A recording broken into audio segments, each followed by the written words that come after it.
The reason I sought out Susan Stewart was her expertise is valuable here because energy storage it comes in different forms, and being from that we're based in the Shamokin, Pennsylvania area. You mentioned Centralia, Susan.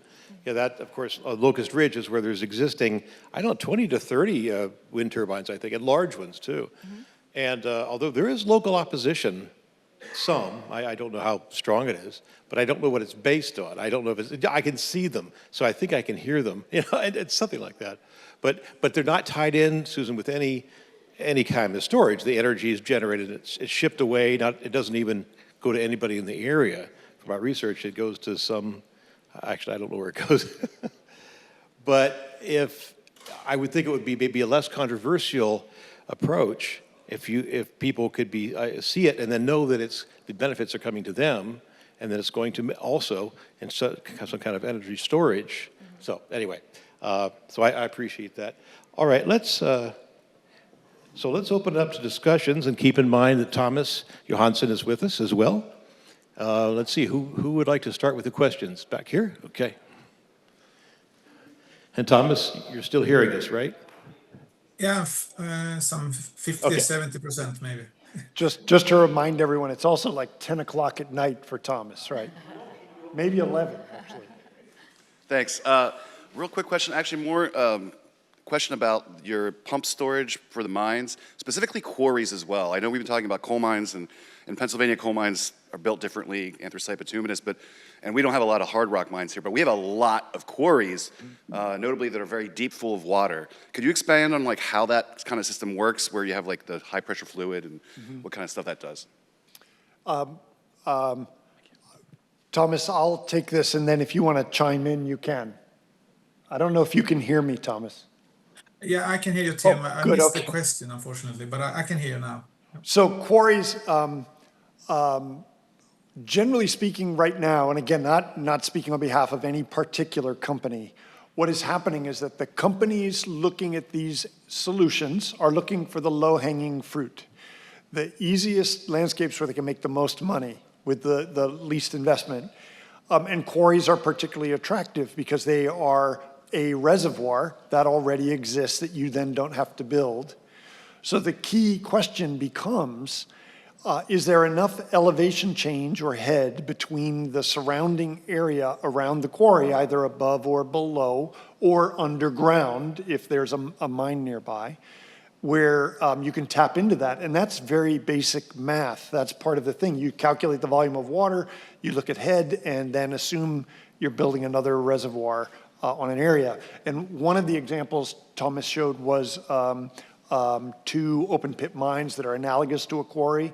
And there are some underground quarries, but also where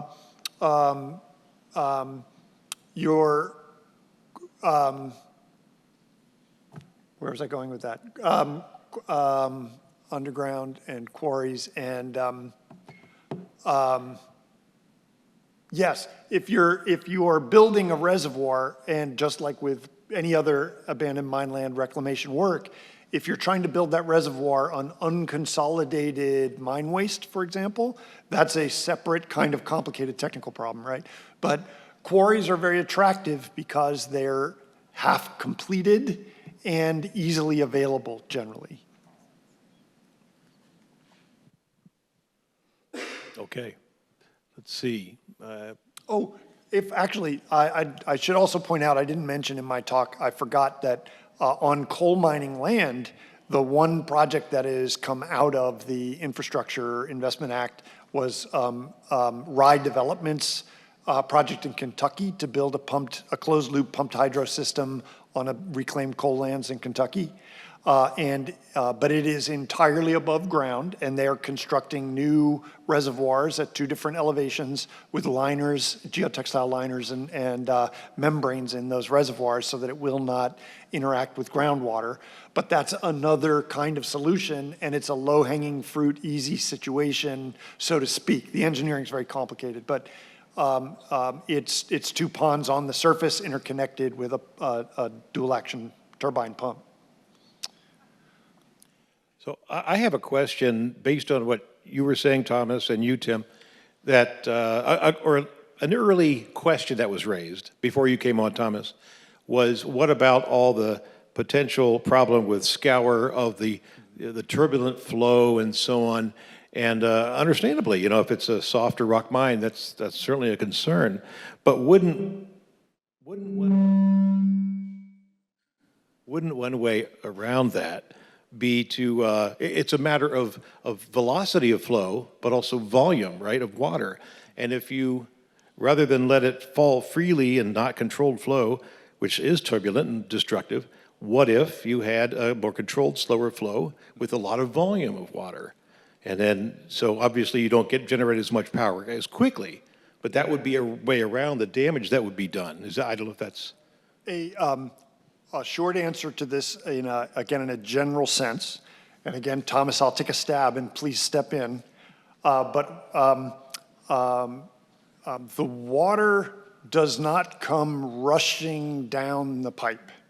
The water sits in the pipe all the time, and the turbine itself is always underwater.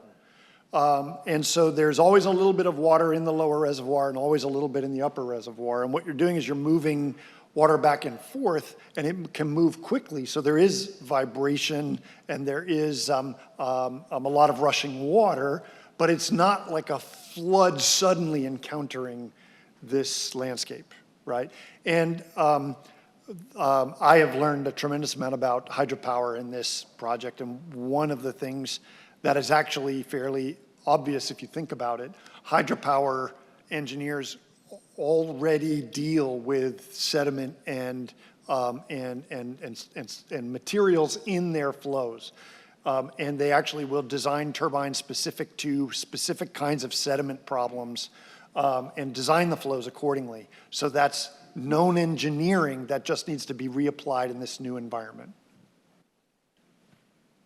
I think if I may jump in, I think Tim, you're making an excellent answer to the questions. I don't need to add, but it's like you said.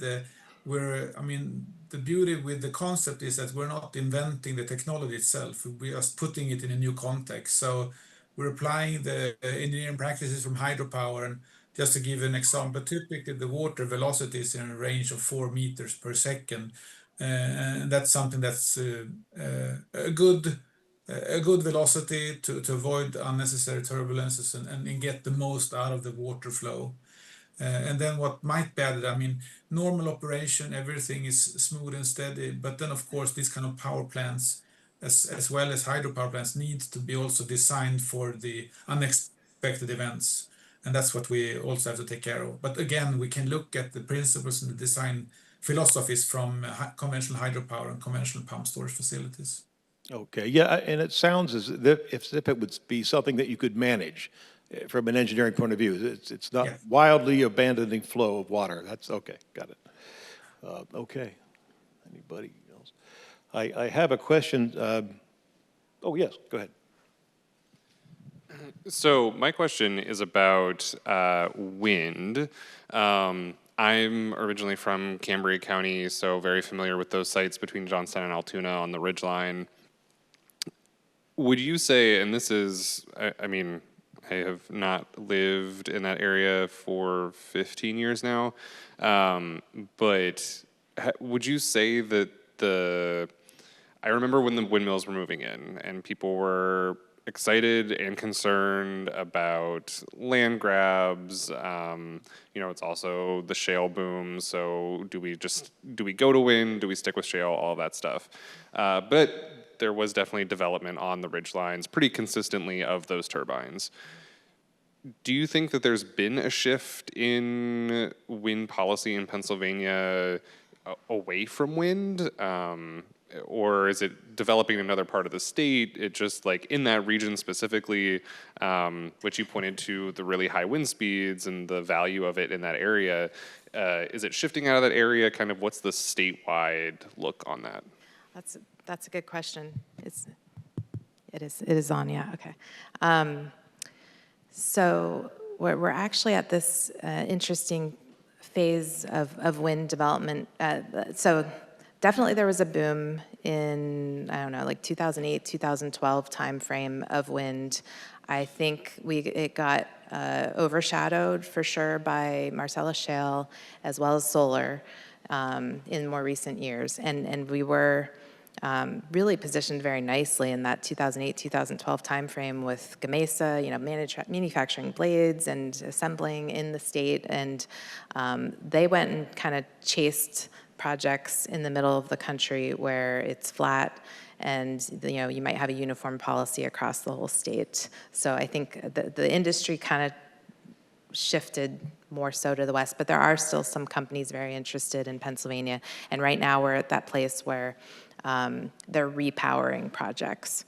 So they are, especially in that part of the state, they've added a couple of 6 megawatt machines on some sites where originally they were 2 megawatts. And it's funny, you drive by and if you didn't know that, you wouldn't necessarily notice, but I'm like super excited, like, oh my gosh, I can't believe those are 6 megawatt machines. But, and then they'll probably be, there's some other projects they might be actually reusing some of the components of the original turbines and putting new pieces on there. So it's not gone away, but it definitely got overshadowed, and I think a little bit stymied by not being able to work with the state of Pennsylvania to use some of the really great sites that the industry was identifying, getting turned down from that. But there are still several companies that work here. So it's not as sexy as some other things, and there's people that are, really just don't like anything changing, and that's definitely, education is that's why I do this, why I go out and talk about wind energy, because there's a lot of misunderstandings with it too. Susan, the existing wind farm, I guess we'll call it that, from Centralia, starts about Centralia and goes up northeast, right, along the ridge, Locust Ridge. If, what's, in your experience, I mean, if, let's say, somehow there was approval to either add to it, extend it toward Shamokin, let's say, it's still along the ridge, because we could expand it that way. But, of course, local opposition is there, we know that. But would it be, I guess, from the practical standpoint, would that be more feasible to try to expand it? Or would it be to maybe argue to take over the existing wind turbines and adapt those for storage? How do we get to storage? It depends on exactly how old that project is, but it might be an interesting space for either of those scenarios, possibly. And although when a lot of projects in the state were built, the trend was just to tie it into the grid. I would say storage across the whole country is much more prevalent of a concept. People don't just think of it as, oh, I'm just gonna, I just have to pay more. I don't want to do that. But now it's more of everybody's thinking of it as more of an integrated, whether it be battery storage or pumped hydro. I think it's a more common thing to happen today. So either way, if it was maybe an add-on or something that was directly tied to a project or even a brand new project, I think it would be something that, and I think the way that incentives work, that could all tie together really nicely. I'll just make the side comment that, just a second, Chuck. I tried to pursue some of the producers of Gamesa, Hydropower. They're changing. I can't find them. And there's websites, but you call, nobody answers. I mean, it's a very hard industry to break into or to ask questions of, it seems. Is that? Yeah, the companies have, combined. So now Gamesa is owned by Siemens, and there's Siemens Gamesa. I forget who Iberdrola is with now, but yeah, it's hard to, they change names, and the people who you have contacts with can change with time too. It is a little tricky. Can I follow up, actually? Because one of the interesting things about talking about storage and wind or storage and solar, and it is a grid, right? And so one of the advantages of that is that you can co-locate them, and there are some efficiencies, but you can also stagger them in the grid in a particular way where you can actually solve transmission congestion problems, because the more electricity you pump through a line at one time, the less efficient it gets, so the more electricity you lose. which means that if you could transmit that electricity, you could capture the wind energy when the wind is blowing and then send that locally to a storage facility locally. You can then wait for a time when there's less congestion on the transmission lines to send that power and dispatch it to consumers.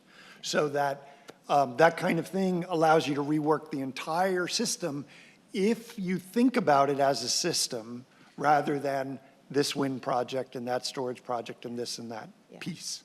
Yeah, and it's the integration. I think we're getting better at thinking along those lines. But also, I also failed to mention, I mean, generally, that not everywhere, but mostly there's more wind at night in a lot of places, which can complement really nicely. That's when, you know, you don't necessarily need the electricity as much, or, you know, you can think of it as complementing solar in that way, but if you can pump up your storage system at night and then your demand is during the day, there's usually a really nice complement there, although it does vary from location to location, but. We'll just see if Thomas wants to join in, but no, I think Thomas is good. Okay.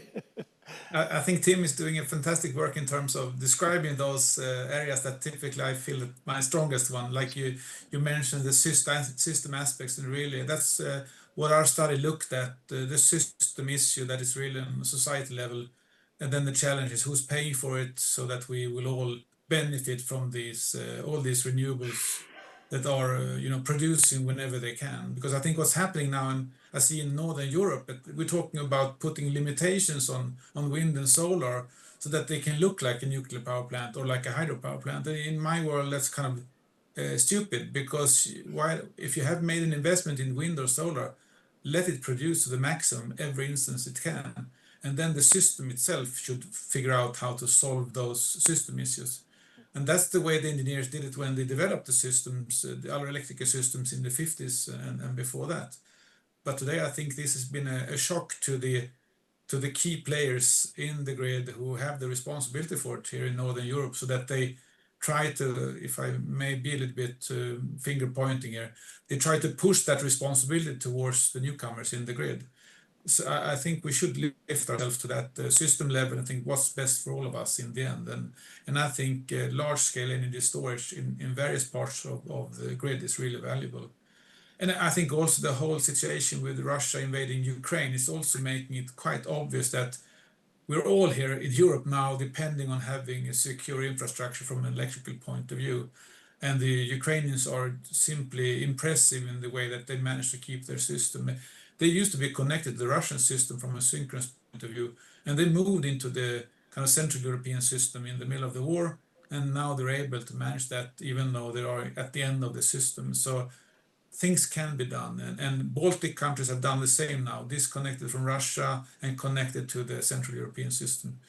And I think Finland was a neighboring country to Russia. They've all been understood that they have a neighbor to be a little bit afraid of. But I have to say, as a 50% Swede, 50% Finnish genes, that the Swedish part in Sweden has not understood that threat to the same extent. But you can also look upon weather condition and weather disturbances that can actually also cause the electrical system to lose stability. And how do you restart a system if you don't have resources that have rotating mass like we with pump storage contribute to? So there's a lot of things from an infrastructure point of view and from a security point of view that becomes more and more obvious, I think. Interesting. Thank you, Thomas. Yeah, no, they just covered it. Oh, I think you answered, Thomas, you answered the question that was about to be raised. That's good. Okay. Oh, yes. Hi. Probably about 10 or 15 years ago, I was involved in a pump storage proposal in the Johnstown, Pennsylvania area, and it was going to be to build the storage facility up on top of near St. Michael's, Pennsylvania. And their pitch on it, and the reason I was involved, was they were going to use mine water as makeup water. And apparently they said they needed to have a lot of makeup water for this. And I was going to, we were going to treat the water and make it nice like that. Well, it didn't fly and never proceeded. And they were going to do it based on the differential between nighttime rates and daytime rates. Yep, arbitrage. Yeah. So it didn't fly, in part perhaps because they didn't do the research you did. Building a large lake above Johnstown has some historical issues in There's Pennsylvania. precedent. Okay. And that's, Thomas, sorry, Thomas doesn't know the precedent, but yeah. yeah, there's a problem with that idea. The second thing is I wonder what you think of, what kind of, if this was a feasible thing, we saw from the maps, there's lots of AML under areas that are high, and you not only could put wind farms, you could put lakes up there. Is the makeup needed? Is a mine water as a component of that a significant part?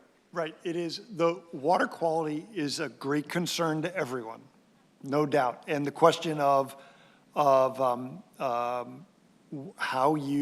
the water comes from to operate the facility, and by the way, to build the facility, you've got to dewater the mine, right, to build the facility. So there are definitely water concern problems.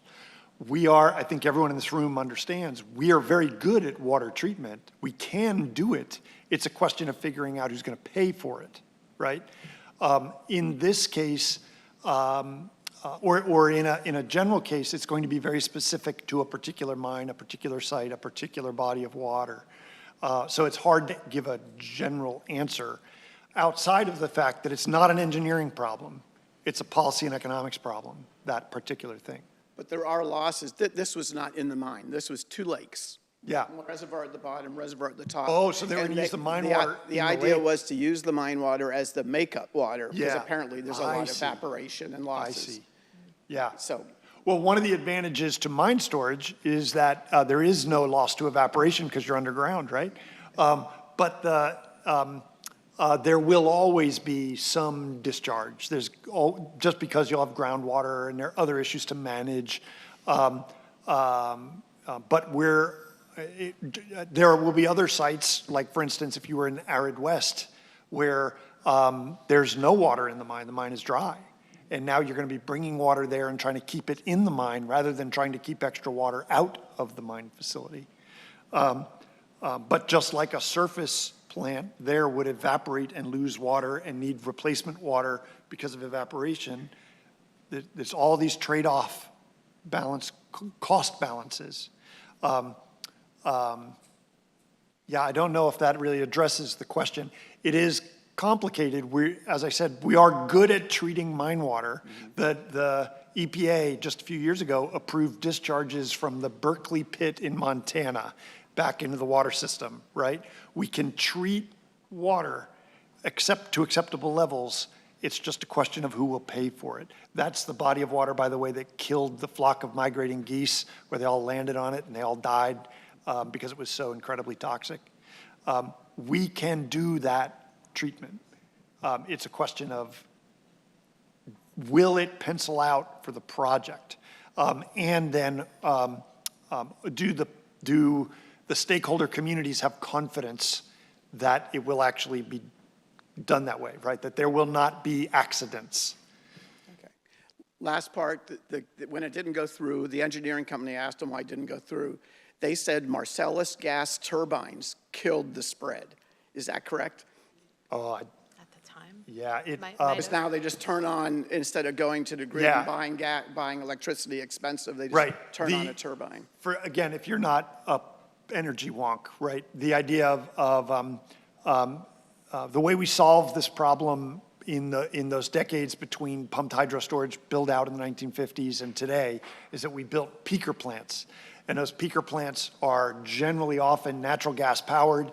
They're built so that the turbine can power up, burn natural gas, pump juice out into the system, and then shut down. And then it sits for like 12 hours and does nothing, and then punches up again, right? It is a carbon disaster and financially not wise. But yet, it's an acceptable technical solution that has served our system in the past, and we could choose to do that as a society. That's a policy conversation, right? Last question of the day. Anyone? Time to go. Yes, it might well be. Thomas, it's late where you are. We thank you for that. Thank you for staying with us. Well, thanks a lot. It was my pleasure to participate. I'm really sorry for not being able to